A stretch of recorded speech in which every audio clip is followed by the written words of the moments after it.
Les lofts, je vous pose cette question, le joueur de foot n'est-il pas devenu plus que jamais une marchandise comme une autre? Alors bon, oui d'accord, mais on parle du loft de Lille, Enyama, Mavouba, Martin, Bassa, Palmieri, Botéac, Sliti, Talo, Sunzu, Nangis, Eder, on peut parler de celui de Rennes, Sio, Chantôme, Zéphane, Silla, Saïd. C'est plus un loft, on peut parler de celui de la SSE, Roux, Clément, Mopé, Polomat. Il y a PSG qui est en train de se faire un petit loft. On parlait tout à l'heure aussi de Serge Aurier. Ça c'est un penthouse qui sont en train de faire le PSG. Ouais, mais enfin bon, vous savez, les lofts, ça coûte cher dans l'immobilier parisien. Tout ça pour vous dire quoi, messieurs? Tout ça pour vous dire que le cas Ben Arfa est un petit peu quand même emblématique. Est-ce qu'il n'y a pas le risque aussi de se tirer une balle dans le pied de la part des clubs à force de mettre des joueurs sur la touche comme ça? Alors, Timothée qui était au Touquet avec Lille nous a quand même confirmé qu'il y avait quelques lofters lillois qui avaient eu la possibilité de jouer, donc de s'exposer pour que leur valeur marchande ne disparaisse pas avec leur inertie dans le loft.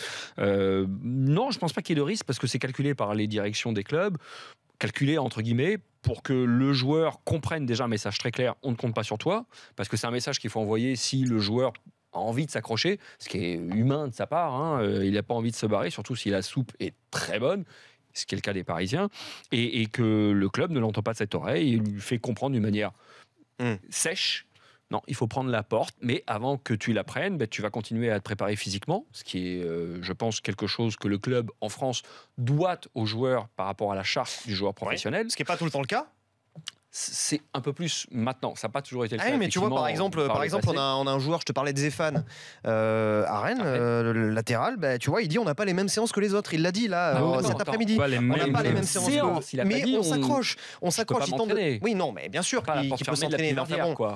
Concrètement, quand même, on te fait comprendre que tu n'es plus non plus tout à fait dans l'équipe. Après, sur la valeur marchande, est-ce que le joueur est plus ou moins une marchandise? Non, c'est une marchandise, pas comme une autre évidemment, mais c'est un joueur qui, lorsqu'il signe un très très beau contrat, il est une marchandise contente, et puis lorsque ça se passe un peu moins bien ou carrément mal pour lui, il est une marchandise déçue.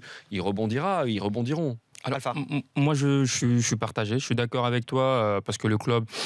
Enfin, n'est pas obligé, mais en tout cas, pour se débarrasser de certains joueurs, est obligé peut-être de leur faire comprendre à cette manière-là. Moi, je te prends l'exemple de Sio à Rennes, qui récemment a eu une dispute chaude avec Gourcuff. Sio n'a pas arrêté de demander à ce qu'on l'éclaircisse sur son avenir depuis la fin de saison dernière. Ce qui n'aurait pas, on connaît que dans ce métier, enfin moi pour parler à certains joueurs vraiment, on ne vous dit pas exactement ce qu'on pense. Voilà. Moi, je pense que c'est ça qui amène les lofts, au fait. Non, mais justement, il ne faut pas rigoler sur ça, parce que le problème, il vient de là. Parce que du moment où tu les caches un petit peu ce que tu veux faire avec eux, ou ce que tu leur proposes dans la durée, tu es obligé... Oui, non, mais il y a plusieurs choses qui posent problème. C'est-à-dire que le joueur, à Lille, il y en a un paquet qui s'en plaignent. C'est-à-dire que si tu ne le veux pas, dans ce cas-là, tu le préviens dès le mois d'avril, dès le mois de mars, dès le mois de janvier même. Tu le préviens, tu lui dis, tu prends les devants, tu convoques le joueur. Moi, je sais que si on n'a pas eu, le cas personnel, je connais le papa.